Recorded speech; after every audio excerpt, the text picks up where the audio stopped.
I think we're really at an exciting juncture for clinical trials for Alzheimer's disease, and I'm going to try to unpack why I think that's the case and why we're really at an exciting time.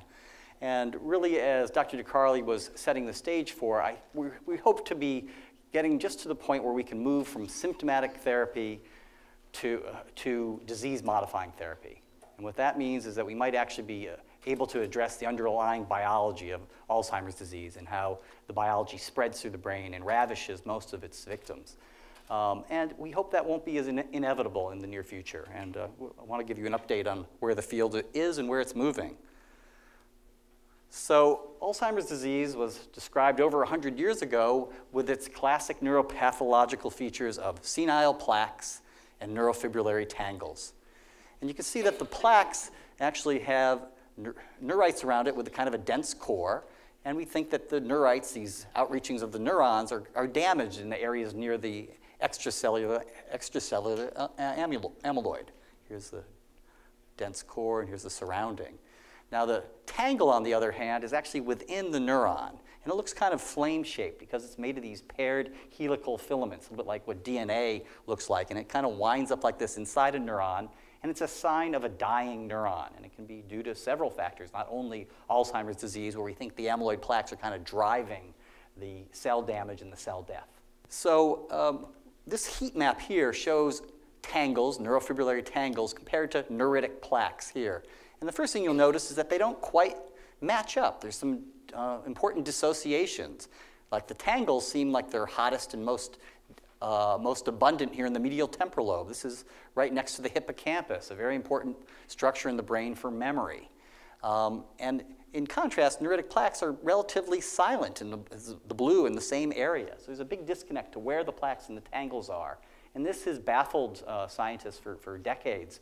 And I think there's some very good unifying theories that have come along because of advances in the basic neurobiology. We can now understand how the plaque and tangle are interrelated. And hopefully we can translate that to actually making a difference in human patients soon. So if you think of the tangle first, this is the Brock and Brock staging from 1 to 6. Brock gives numbers for the amount of tangles, and these are just letters for the plaques. There's 0, A, B, C.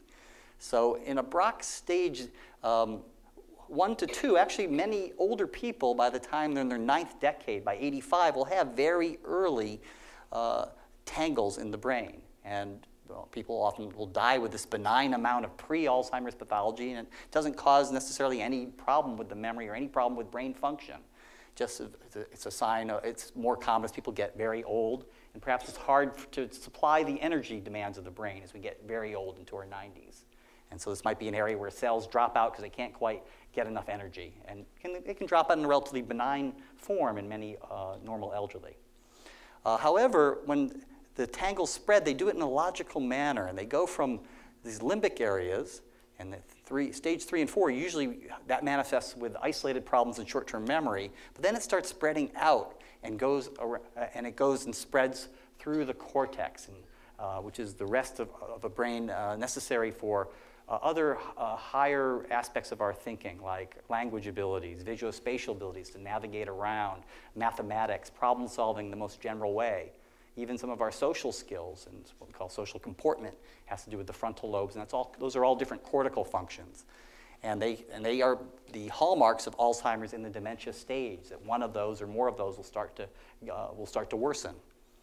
So the amyloid plaques, on the other hand, they also are in the cortex and more in the temporal and frontal cortex, also quite a lot in the parietal, maybe not so many in neuritic. These are just diffused to be quite a lot in the parietal lobe too, but not so much in the medial temporal lobe. But the amyloid is a little bit more erratic, and it doesn't follow the same logical sequence of kind of going out from the medial temporal lobe, spreading to adjacent areas, and then afterwards. Okay. So now to give some overview, what many families ask me is when you diagnose somebody who's having Alzheimer's dementia, what do we mean by that term? And that term is getting a little bit archaic, but it has a very precise definition of being basically enough cognitive difficulties that it affects our daily function. That's really the bottom line of what we mean by dementia. Not just some problem seen on pen and paper tests in a room with a neuropsychologist who presses you to the limit and says, okay, you know, you're 2 standard deviations down, but it's actually maybe even worse than that and affects your social or occupational abilities or your ability to take care of yourself or to remain independent. So that's really what dementia means. And in the DSM-4 criteria, 5 is going to outdate it soon. It requires memory impairment and one other kind of cortical problem with language or spatial or executive. And it's a decline from a previous level of function, importantly. And also, the patients have to have a clear sensorium, meaning they're awake and alert, and it's not a sign of a toxic metabolic problem like if you have an infection and have sepsis, everybody's going to have trouble with their thinking temporarily. And that's called a delirium, when patients have waxing, waning levels of consciousness. So it's not that. It should be kind of awake and alert, and it should be a persistent, pretty predictable cognitive deficit that's there from day to day. And it's bad enough that it affects our cognition, and it affects our social or occupational function. So in terms of Alzheimer's disease, we've updated our research criteria because we know a lot more about the biomarkers and the advanced neuroimaging appearance of Alzheimer's disease during life. So just in 2011, these new set of criteria came out, and now Alzheimer's disease, they're not just talking about it in the dementia phase. That's actually one of 3 segments. You can also have mild cognitive impairment, which is mostly short-term memory loss due to Alzheimer's, or you can have preclinical Alzheimer's, where there's some amyloid or some tangles in your brain, but it's not yet affecting your cognition. You're still thinking normally. So there's actually criteria for each one of these thirds, and now Alzheimer's disease dementia is, instead of focusing on that's Alzheimer's disease, it's kind of the advanced stage, and that's how neurologists have diagnosed historically. It's been rather late when people are actually losing their independence. And so now when we have a dementia that we think is due to Alzheimer's, it should be supported by these research criteria of having maybe a positive amyloid biomarker from spinal fluid or a PET, this is amyloid imaging, a type of, there's a few different tracers that are now used to indirectly show us how much amyloid's in the brain. We can see this during life. And actually, FDA approved the Amyvid scan, which is similar to PIB, but a little different. But it's not reimbursed by Medicare. Otherwise, it might be widely used already. It was developed in research, and because the bill's not covered, then it has to come out of pocket. And there was some controversy in neurology. Many people thought that should be a reimbursable test if ordered in the dementia phase where it's quite accurate. If you do that same test preclinical, it doesn't have the same predictive value, so it isn't necessarily reimbursable or needed for it's not validated yet for people that are in earlier stages of disease. So at any rate, you can have what's now called highly probable Alzheimer's disease dementia because you have these biomarkers that really confirm there's problems with amyloid. And then you also can have some other findings that the brain MRI has an atrophy pattern that looks like Alzheimer's. The hippocampus, that part, the medial temporal lobe, can shrink up severely and have hippocampal atrophy. That's thought to support the diagnosis. The parietal lobes may atrophy, and I'll show you some pictures in just a minute. And then the older PET scan, the FDG PET, which is more just where your glucose metabolism is used throughout the whole brain, that has some diagnostic value because there's a characteristic pattern that we often see in Alzheimer's. Certain parts of the brain, especially the temporal and parietal cortex, don't use as much glucose in typical Alzheimer's disease.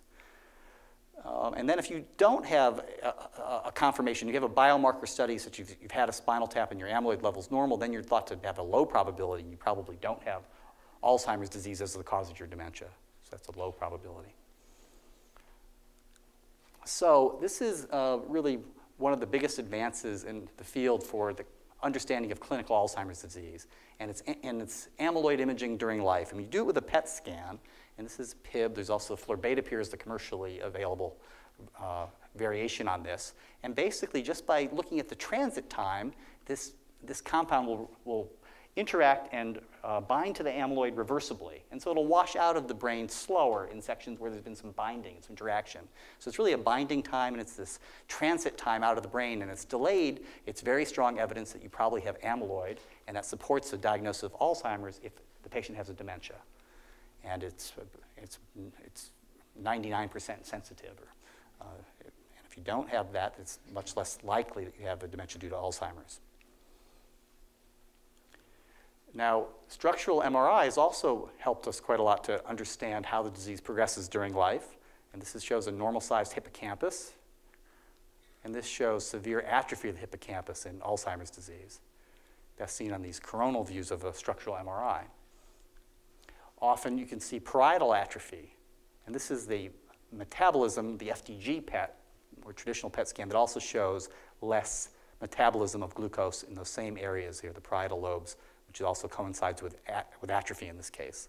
And here's an example of the temporal lobes. And those are also quite affected in the typical Alzheimer's cases. And you can see that they have less metabolism and also atrophy in the temporal lobes.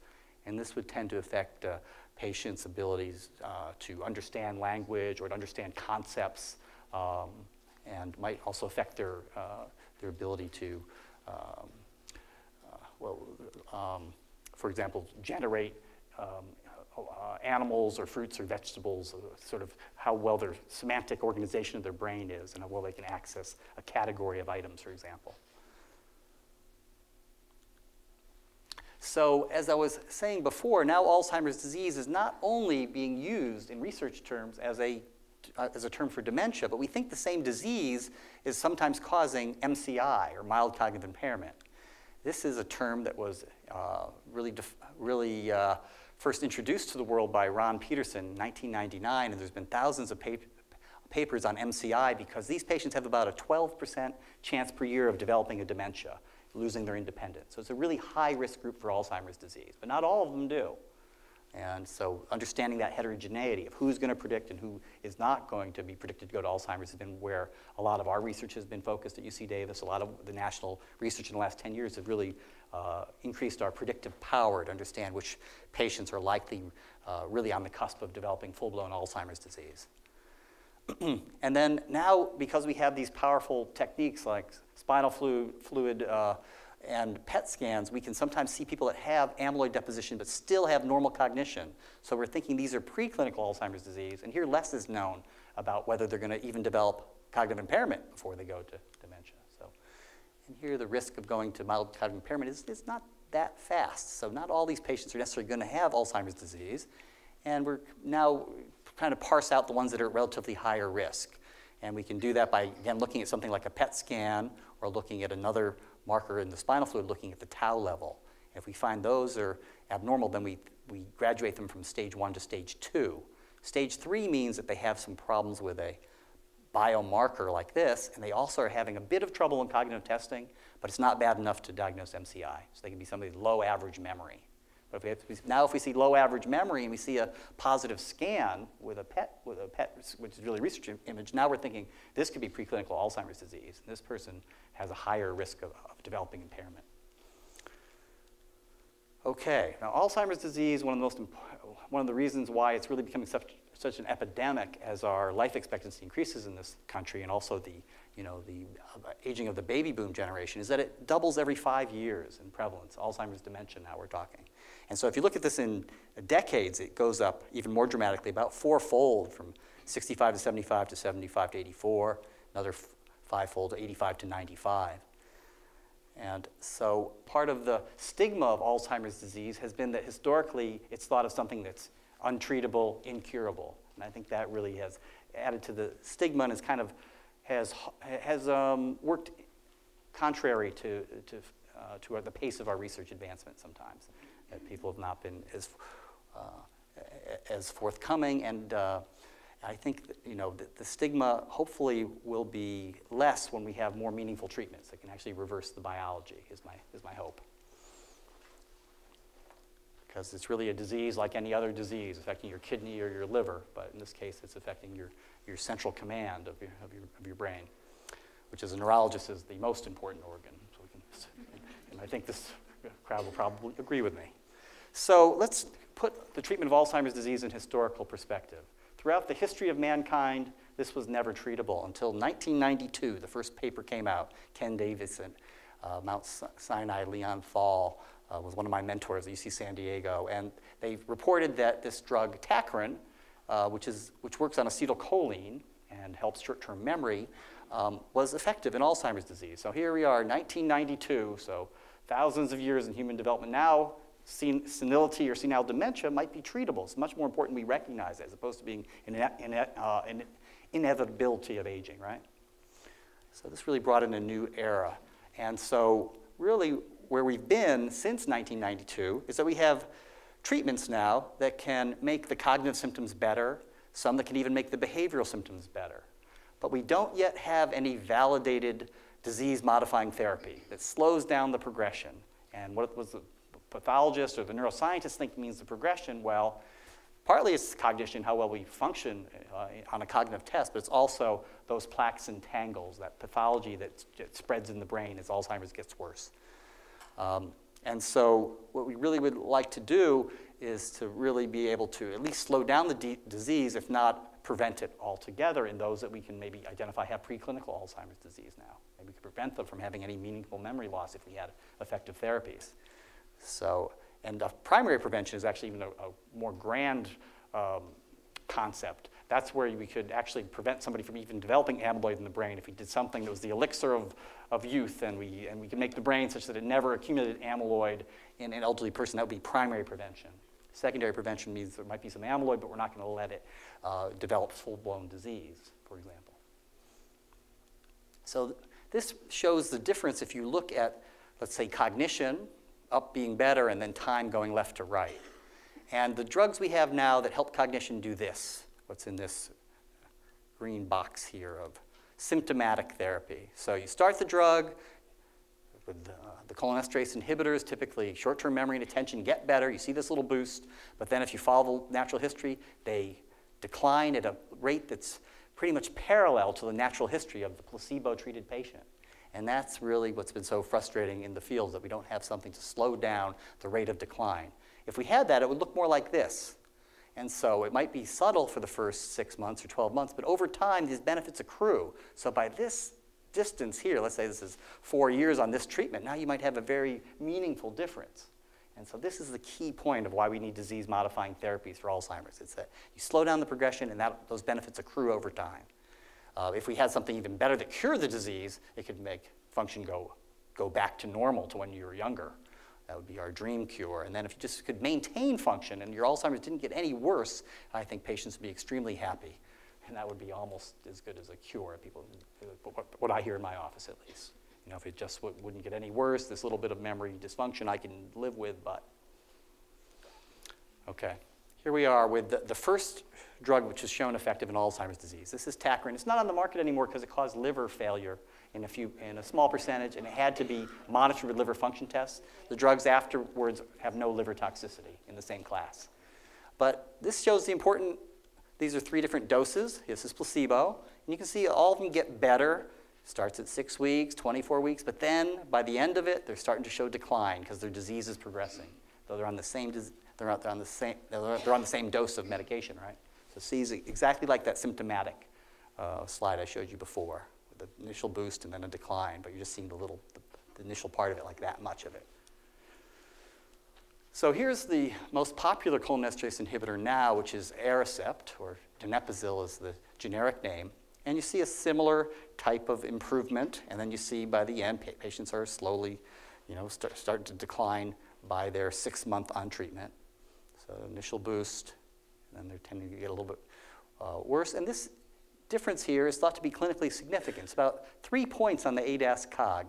And the natural history study showed that people progress on average with Alzheimer's disease 7 points per year. So 3 points per year improvement, 3 to 4 in some studies. It's thought to be about like winding the clock back 6 months. So it boosts your memory and short-term memory and attention mostly. It gives you some regaining of your cognitive abilities, but then it doesn't prevent additional pathology from accruing. Now, the second type of drug that's been FDA approved for Alzheimer's disease works on another transmitter, not acetylcholine, but glutamate. And glutamate is the main excitatory transmitter throughout the cortex. And this is where glutamate binds to the NMDA receptor, and this is where magnesium kind of keeps the pore closed so that currents can't go through there. And memantine is a very weak glutamate antagonist. And basically, it acts kind of like magnesium, and it keeps more of the pores close, so that when glutamate is secreted by a neuron trying to signal, that more of these channels are closed, so they're more receptive and you have a better signal to noise, and the glutamate signal can get through better. And this has been shown to help the more advanced stages of Alzheimer's disease. It's been approved for moderate to moderately severe disease, mini-mentals from about 5 to 14, while the cholinesterase inhibitors seem to work throughout the whole stage, all the stages of Alzheimer's dementia, mild, moderate, severe. So this shows a similar kind of graph where you see some initial improvement at 12 weeks. This is memantine, this is placebo, and then you see them both getting worse over the next 16 weeks, kind of a parallel line. And here the boost is only about 2 points on the ADAS-Cog, and unfortunately it's only like rewinding the clock about another 4 months. But again, it's not slowing down the underlying pathology. So where are we in terms of FDA-approved treatments? This just lists the 3 mainstays of treatment with acetylcholine esterase inhibitors. This means that when one cell releases acetylcholine as a transmitter to the next, the enzyme that breaks it down is inhibited, so that it lasts longer at the synapse. You get better bang for the buck for acetylcholine. They all work the same way. After tacrine came donepezil, galantamine, which is Razidine, or Remenil, had two brand names, and rivastigmine, which is Exelon. And the main side effect of this are GI problems. 10 to 20% have some trouble with nausea, vomiting, GI cramps, or diarrhea. And patients that have those problems now should be treated with Exelon patch because it's absorbed through the skin and bypasses the gut, and there's almost no GI problems. So that's important. And so otherwise, the drugs are very comparable. Now, looking at memantine, it kind of sits off as one drug approved in the class by itself. And this drug, also is pretty well tolerated. The side effects mainly are headache and sometimes confusion, though the average patient gets less confused, not more. But by changing glutamate transmission, some patients don't react to it well. So those are the 2 main side effects, are confusion and headache. But the frustration with this is that these drugs only, rewind the clock and they don't slow it down the rate at which it ticks. And so the field was really looking for a breakthrough. And this paper here in Nature 1999 by Dale Schenk and colleagues really got a lot of attention, and it really started to change our thinking about how should we approach Alzheimer's disease. And what he did was he vaccinated transgenic mice that have Alzheimer's type pathology. And this is what they usually look like at 15 months with no vaccine. And those with vaccine seem to clear their amyloid in a miraculous amount. So he reversed pathology, and it was the cat's meow and all the rage in Alzheimer's treatment studies. And this whole field and a whole industry of anti-amyloid therapies really was born right then. And so increasing immune clearance, and so immunization was tried first. The problem with giving an active immunization means you take the amyloid, you grind it up, you inject it, and you make your own antibodies, is that a few patients, 14 out of about 100, had encephalitis. So it geared up our immune response against the amyloid in a way that was not controlled. And they had swelling and headache, and the patients got temporarily worse, and nobody wanted to have that intense of an immune response. What should be a naturally occurring protein, right? So therefore, drug companies are very flexible and creative, and so they went to trying passive approaches. Okay, well, we can give you antibodies, and we can give it through an infusion. We can try IVIG to change your antibody production. And then there's a whole other school of thought which says, well, maybe it's not so much clearing with the immune system, but maybe we should inhibit enzymes that make the beta amyloid, the bad forms that tend to stick and make the plaques. Or maybe we should increase the function of the alpha secretase, which makes it more soluble and less likely to make plaques. And then there's also downstream approaches, which really are anti-amyloid too, like this one. Anti-rage is, there's things that happen after amyloid's deposited downstream, including inflammation and glycation. These are basically sugar moieties on proteins that make the proteins not work that well. So downstream things can also be attacked that are part of the consequence of a stream of events that happens due to amyloid being there in the brain. And then finally, amyloid also has some soluble forms that are called oligomers and dimers, and maybe we should be not just addressing the insoluble plaque that we see at autopsy, but also these soluble species that are there in equilibrium. A lot of data suggests these are really gumming up the synapse and maybe causing some of the memory dysfunction that we see, the soluble species. So Now, as far as that last approach of how do we alter amyloid metabolism, well, you have to really kind of understand the production of beta amyloid, which is this little 40 to 42 amino acid sequence here, out of this long molecule called APP, for amyloid precursor protein. APP is a long soluble protein that actually is thought to be neurotrophic. It helps neurons respond to injuries such as not enough blood flow or trauma. And so there's a very positive, effect of this. But when it's cleaved in certain manners with the beta secretase and the gamma secretase, then it makes this 40 to 42 amino acid long type of beta amyloid that is responsible for the plaques, the main constituent of the plaque. And here it is in 3 dimensions. And here you can see that this is a 3-dimensional cartoon of full-length APP, and here's where the beta and gamma cuts are that make the beta amyloid. So in just the last 6 weeks, there have been 2 major papers reported in the New England Journal, the same issue. And I wanted to go over them with the group because they show some progress. And the first study is, I think, was much more discouraging. It's by Steve Salloway and Sperling and colleagues, and it's on bapineuzumab. This is a drug that's been in the longest development for a passive antibody against Alzheimer's disease. And this is the report of both the 301 and the 302 clinical trials that really the field was waiting for years to complete and be analyzed. And this is kind of what you need to see, that whether you had ApoE4 or didn't, there was really no effect on your cognitive change over time. And these lines are virtually identical. So it's a very disappointing result. And then if you try to look even closer at the data, the one thing that was maybe a little bit of gleam of hope was that in the lower dose, if you didn't have ApoE4, there was a little bit of a improvement. The DAD is a functional assessment. So by the very end, by 78 weeks, at the end point, there was a borderline effect of better daily function in the low group, which is the low dose group is here in blue, and then the higher dose is in red. But the p-value is 0.07, and it's a secondary analysis, so not much hope from the bapineuzumab trial. And one of the reasons why this might be is really in this table here. And these are the adverse events.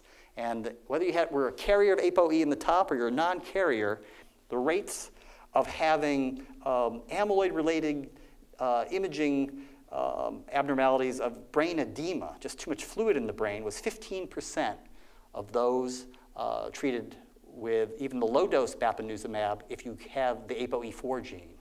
And then here, if you don't have ApoE4, low dose compared to placebo, 0.2%. It's rare to have brain edema if you just, with natural history of Alzheimer's. 4%, 9%, 14% by high dose, even if you don't carry the ApoE4 gene. ApoE4 carriers have even more amyloid burden than those that don't have ApoE4 in typical late-onset Alzheimer's disease. So what they did is they tried to use a gentler approach to the ApoE4 carriers because they were noticing even early on that there was more trouble with edema and microhemorrhages. So what does this edema look like? Well, it can look pretty dramatic and terrible like this first scan. These are all called area E's for opera lovers, I guess, but that means amyloid imaging abnormality due to edema. Or it can be really quite subtle. Here's in one sulcus, and over here it's really subtle, but here you can sort of see that this brain is sort of swollen, and you don't see the same gyri as well as it is here. See how the gyri are nice and distinct here? So in here they're kind of flattened, and there's not much space in between them. So when we have stroke or head trauma and there's edema, it's never a good thing clinically, and so the brain may not work as well when there's extra fluid and when there's amyloid going out of the brain bound to antibodies and all the edema and inflammation that might come secondarily when you try to clear this amyloid. And so up to 15% would get this, that you could see it macroscopically on their MRI. And these little black spots in the red are the microhemorrhages that often occurred more in those that had the area edema, the area E, that also had increased risk of more of these microhemorrhages. So now we screen patients for these amyloid therapies with MRI at baseline, make sure they don't have many of these microhemorrhages to make sure that their safety is reasonable going forward, that they won't be at more risk to have more of these small bleeds. Now this is the other study that came out in the same issue, and this is Rochelle Duty at Baylor and co-authors. And this solanezumab study had to be reported to the New England Journal exactly as the pre-specified analysis came from Eli Lilly. This is a very conservative and rigorous journal. That's why it's so famous. and they did not allow any spinning or secondary analyses, but they did allow showing tables, at least, of a lot of the secondary outcomes.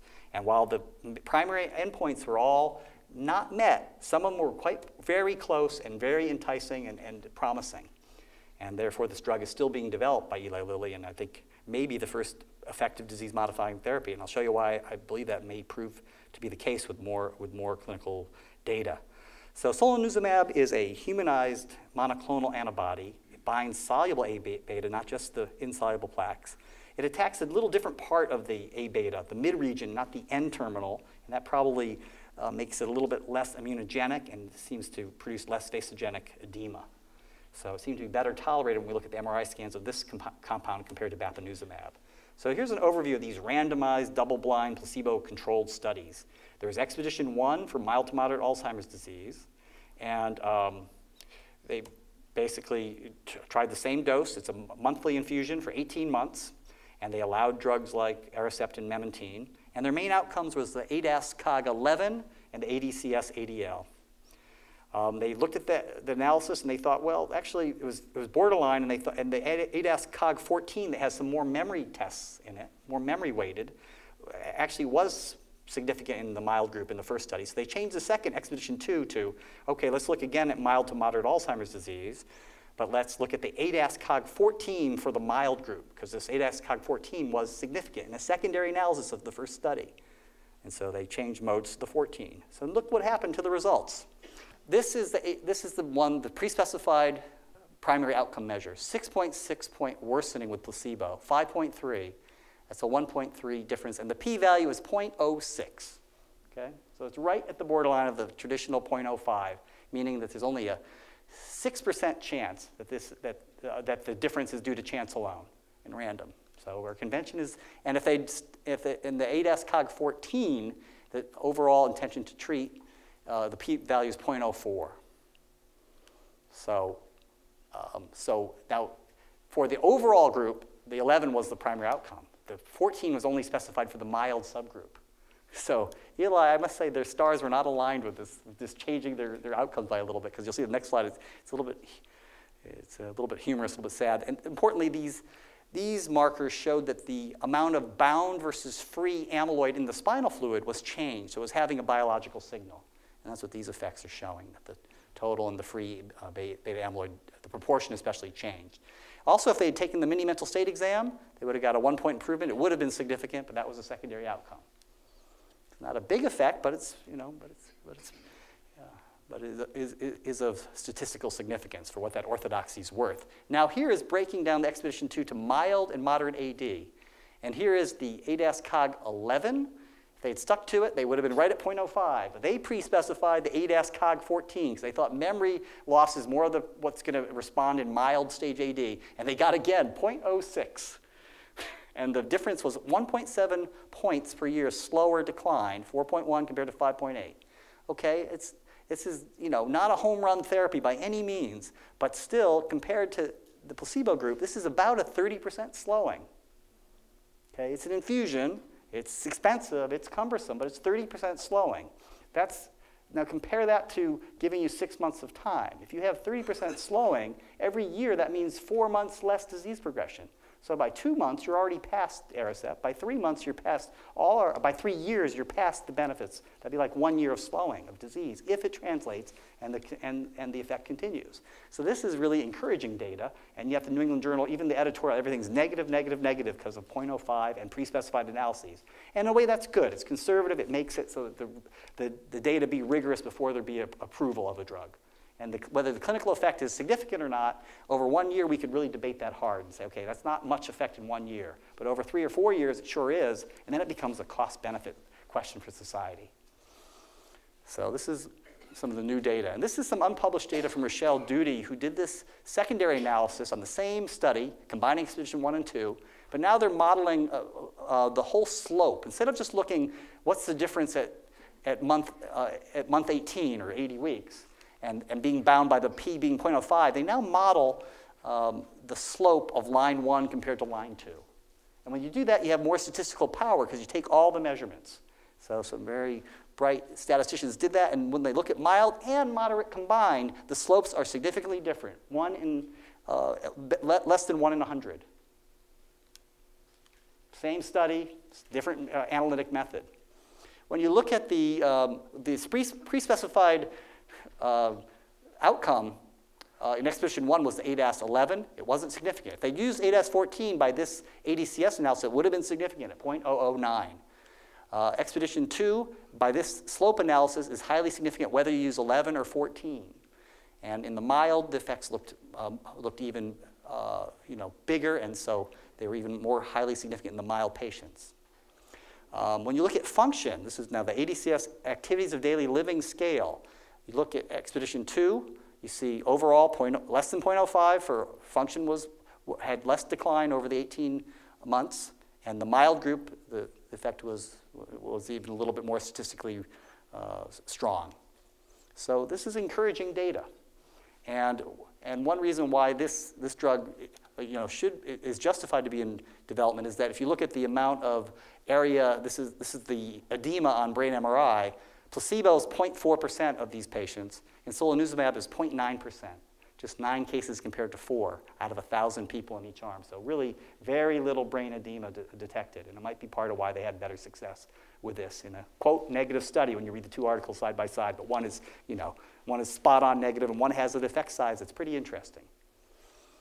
And so now the Expedition 3 study is being funded by Eli Lilly, and now they're focusing on just mild patients, where most of their signal is. And they want to replicate Expedition 1 and 2 with a similar kind of traditional analysis. And it's going to be they're keeping the design very much the same, 18-month trial with an infusion every 4 months. They're planning to enroll 2,100 patients around the world. UC Davis is approved to be one of the sites in this study. We're recruiting mild AD between 20 to 26 on the mini-mental, age range of 55 to 90. Need to have some sort of abnormal amyloid biomarker by PET or by spinal fluid. It'll be PET predominantly at our center.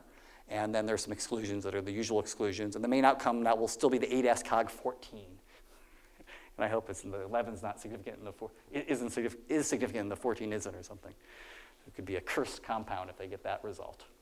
And there are other antibodies that also are showing better safety data than bapineuzumab. This one, crenezumab, is developed by Genentech. We were involved in the phase 2 study at UC Davis. It is a weaker antibody because they made the part, this is called the FC receptor part of the antibody. This binds the amyloid itself. This then presents the antibody to a cell like a macrophage that will eat it up. What they did is they attenuated this part so it doesn't bind that much to the macrophage. They don't get quite as much clearance and inflammation with the same amount of antibody binding, probably hoping that it would go out passively, not always through a macrophage, and cause as much of the inflammatory cellular response. So it was a very smart design, and this drug has very good basic science data in animal models. And right now we're in open label extension, still phase 2. But those are 2 promising therapies for their anti-amyloid that are in development, the solanezumab and the crenezumab.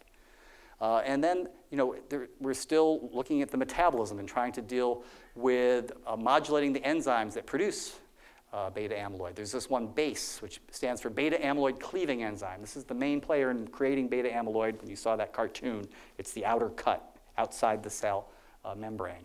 And the phase 1 studies for the BASE inhibitors have shown some large reductions in A beta when you look at the spinal fluid. So it seems like it's getting a good biological signal. We don't know much about the clinical signal. That's why it's going on to phase 2 now. And so we also are going to be enrolling this year for a phase 2 trial for mild to moderate Alzheimer's disease, 78 weeks. And this is an oral tablet once a day, 2 doses. So 1/3 gets 12 milligrams, 1/3 40 milligrams, 1/3 get placebo. These studies typically have an open label extension where everybody's offered drug when they end. Not always guaranteed, but that's the typical standard of practice. And we always sit on the sponsors to pressure them as much as possible to always do that as a payback for the altruism of clinical trial subjects. And they're going to study about 2,000 patients, mini-mental between 15 to 26, meeting criteria for probable Alzheimer's disease, age 55 to 85. And it's going to basically test whether or not this Merck-developed BASE inhibitor can improve cognition and function in mild to moderate Alzheimer's disease, looking at the ADAS-Cog for cognition and the ADCS-ADL scale. So if you are, you or a loved one is interested in possibly participating in a clinical trial such as these, this is our contact information. Maria Lavallos was here tonight at the table greeting people. She's our study coordinator. She's just a really terrific clinical trial specialist, terrific person to work with, and that's the dedicated number for clinical trials people, for people that want to be considered for these trials in more detail. So this leads me to the last 5 slides of my talk, and it really brings up this issue. Hopefully the 5 slides we can do in 5 minutes. It's really the question that was kind of framed in the beginning. We have all this technology that can now detect amyloid maybe 15 years before somebody has memory loss. And it's not always 15 for every patient. We don't want to frighten everybody that has an amyloid biomarker that's abnormal if they're going to develop memory loss. We really don't know that. It doesn't seem that way, actually. They have some increased risk compared to other people their same age, but it's not earth-shattering, the effect size of having amyloid early on. But still, the data that I showed you with solanezumab suggests that the mild patients might be responding better than the moderate. It's not statistically rigorous difference, but the bigger effects are in the mild group. And maybe we need to treat patients earlier with anti-amyloid therapies. And so in the future, we'll be trying, this drug will certainly be tested in MCI, for example. And so when should we treat? These pictures show everything getting kind of worse from left to right. These are the amyloid plaques from stage 0 to ABC, as I mentioned, from Brock and Brock. These are the tangles worsening from stage 1 to stage 6. And this is cognition with aging. And we now know that amyloid might be deposited 10, 15 years before cognitive decline. And here's the MCI range, and so range here, and here's dementia. And we've really been mostly studying and treating this very late part of the trajectory. And so we're also seeing when we do the imaging that the brain is already shrinking by the time we get into the MCI stage. The hippocampus is getting smaller, then the cortex gets smaller in the MCI stage. So these anti-amyloid therapies and disease-modifying therapies should be attacking more the MCI phase and not just focusing on early dementia down here. So this is a hypothetical sequence of events where there might be amyloid, especially even the soluble forms, may cause our synapses to not work as well, may impair our memory function. And then we get cognitive symptoms, and then later hippocampal atrophy, later cortical atrophy, later dementia. And so drugs that are also in development and some trials that are going to take place in the near future include the same BACE inhibitor from Merck, but now testing it also for MCI, which is now called prodromal AD in some parlances. And this will be a 2-year trial. Again, 2 oral doses versus placebo. Memory impairment will be quite a bit milder. You can't have dementia to get into this. You still have to have independent function, but you should have memory loss and therefore meet criteria for MCI, and you should have abnormal PET scan or CSF suggesting that you're positive for an amyloid biomarker. So you know those people with MCI have somewhat more risk of converting to dementia than the same MCI patient without an abnormal amyloid study. So this is a high-risk group, and the BACE inhibitor seems very rational to try for this population. And then this is even pushing the envelope even more. This is a study from Risa Sperling at Harvard called the A4 trial, anti-amyloid treatment in asymptomatic Alzheimer's disease. Got the 4 A's there. And it's a phase 3, actually. And it's using solanezumab, the same compound from Eli Lilly, as an anti-amyloid approach, immune therapy, and again with monthly infusions, now for 3 years, because for preclinical AD, you're not going to see much change over 1 or even 2 years. So here the hypothesis is that solanezumab might slow down cognitive decline in this preclinical AD, and they have this cognitive composite measure called the ADCS-PAC, which is really just subtle memory and subtle executive function. They're very sensitive tests to even normal aging. So they're hoping that these tests will see a 3-year difference if we treat them with infusion, active infusion compared to a placebo infusion. And this is going to enroll 1,000 people nationally. And it's a very exciting trial because of the proof of concept. This gives us the chance to possibly prevent memory loss and prevent, or at least delay or slow down the proportion of patients that develop memory impairment in the preclinical phase. And so it's very carefully designed, and this will be a very important study for the field, and it's funded by NIA, and the Alzheimer's Disease Cooperative Study is running it. And this could really change the field on its head and might pose some new challenges and new questions. So I want to close with these questions for future AD research. Will earlier stage treatment such as the preclinical phase even, be more effective? Are we treating amyloid disease too late when there's already too much pathology in the brain and there's too much damage and it's too hard to move all that protein out without causing deleterious side effects? And can disease-modifying therapies prevent or slow down cognitive decline in the earlier stages of AD? So can we slow the clock from ticking? And primary prevention, is that feasible? Can we go out into the normal elderly? We can't afford to give the elderly population infusions, but maybe vitamins or other or exercise or other things that are inexpensive, or Motrin or something like that proves to be to prevent people to even develop the beginning parts of AD pathology. Then that could be a great benefit for society if we could find actually primary prevention so people don't even start to have Alzheimer's deposits in their brain. So, but practically, you really have to identify who's at highest risk, right? So who are the patients that are, so that's where I think MCI is a very logical stage that we should focus a lot of our research into the next decade, because there you have some memory impairment, so we know it's not benign bystander pathology. We know it's actually affecting the brain's function, and that would seem to be a better place to put our resources than perhaps advanced Alzheimer's or even mild Alzheimer's, because we want to really prevent people from losing their independence. And then there's also what are the role of non-pharmacological interventions, which could be much more readily affordable and have people take responsibility for their own actions, their own lifestyle, their exercise, their diet, their activities. And all these things do have neurologic effects, and the decade of the brain and neurobiology shows that these are things that do affect our brain and who we are and how well our neurons work. And then finally, is the amyloid hypothesis correct? Or is it too late once you have tau pathology emerging? So if this disease is defined by amyloid and tau pathology, why shouldn't the treatments both address amyloid and tau pathology, right? And partly that's been because the tau therapies haven't been advanced far enough. So this is the last slide, and this is a really exciting finding in the last 5 years of basic neuroscience of Alzheimer's disease. It's the transsynaptic spread of tau. And this is from a group at Columbia that basically they genetically engineered some mice to make human tau in just one part of the brain called the entorhinal cortex. And here earlier in time, the tau is stained in red and neurons are in green. And this is the end projections of the entorhinal cortex. And at 11 months, this is where all the tau is. But when you look at them later, it's now moved into the granule cell layers over here. And so this goes right to left in time. This one goes left to right. And here's the tau stain at 11 months, and at 24, there are the tau deposits. So we know it's spreading across the synapse, and then it's been shown. And so this makes a lot of sense. Why does Alzheimer's, the disease, ravages the brain in that very systematic way that I showed in the early slides, where it goes to the medial temporal lobe and then the surrounding cortex?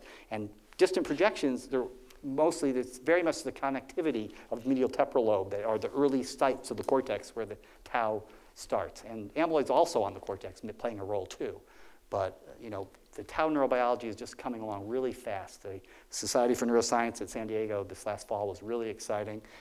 We understand so much more about where tau is, interstitial fluid within, how the different forms of it. So there's a whole neuroscience of tau, and these compounds are going to be tested, and they're still very early stage of development. A few of them in later stages have failed, but they haven't been really addressing the spread something like how to keep it from polymerizing were some of the early attempts.